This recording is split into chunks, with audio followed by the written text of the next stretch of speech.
पागल हाने आए हो तकरीब में हानिया के नाम के नारेबाजी पर आसिम अजहर गुस्से में आ गए। पाकिस्तान के नामवर गुलकार आसिम अजहर ने तकरीब में अदाकारा हानिया आमर के नारे लगाने वाले तालिब इल्म को जाड़ पिला दी। आसिम अजहर और अदाकारा यासर हुसैन की एक वीडियो सोशल मीडिया की जीनत बनी हुई है, जो कि निजी यूनिवर्सिटी में होने वाली एक तकरीब की है। वीडियो में देखा जा सकता है कि अदाकार और गुलकार दोनों स्टेज पर बैठे गुफ्तगू कर रहे हैं। जैसे ही आसिम अजहर बोलना शुरू करते हैं तो हाज़रीन में से कुछ तालिब इल्म हानिया हानिया की आवाजें लगाना शुरू कर देते हैं। गुलकार फौरन ही अपनी बात रोक कर कहते हैं, क्या हो गया बेटा, IBA में आए हो या पागल खाने में आए हो। इस दौरान यासर हुसैन भी माहौल हल्का करने की कोशिश करते हैं और कहते हैं यहाँ सारे पढ़े लिखे लोग हैं, बराए मेहरबानी ऐसा न करें, पुरसुकून रहें। इसके बाद कंसर्ट में भी जाना है, क्या ये कंसर्ट मनसूख कराना है। लिखते रहते हैं और उसके बाद क्या हो गया बेटा, इजी हो जाए, IBA आए हो ना, इजी हो जाए। या पागल खाने, पढ़े लिखे लोग हैं सारे, रिलैक्स रहें, बिल्कुल रिलैक्स रहें।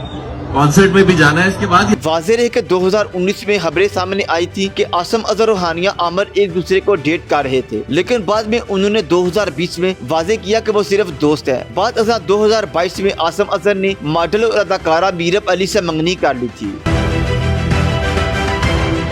मजीद वीडियो के लिए देखते रहिए HD न्यूज़।